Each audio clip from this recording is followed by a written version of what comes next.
तर दिलीप वळसे पाटील हे आता घरात घसरून पडल्याची माहिती समोर येते। घरात दिलीप वळसे पाटील यांचा एक छोटासा अपघात झाल्याची माहिती मिळते। दिलीप वळसे पाटील हे घरात घसरून पडलेत। त्यांना नेमकी किती जखम झाली आहे याचा अद्याप माहिती मिळालेली नाहीये। आपले प्रतिनिधी सध्या आपल्या सोबत फोनवरून जोडले गेलेले आहेत। काय नेमकी माहिती आहे? वळसे पाटलांना काही दुखापत झाली आहे का?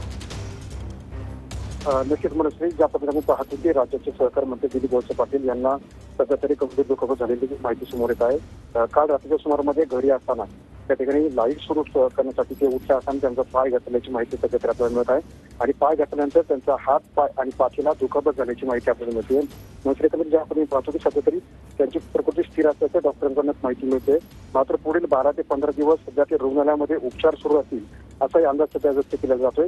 आणि एकंदरीत आपण पाहतो की लोकसभा निवडणुकीच्या तोंडावरती दिलीप वळसे पाटलांबरोबर निवडणुकीची मोठी जबाबदारी असताना ही दुखापत झाल्याने मोठी जबाबदारी असताना हा एक अपघात, घरात घसरून पाय घसरून पडल्याचा अपघात दिलीप वळसे पाटलांसोबत घडलेला आपण बघतो आहोत।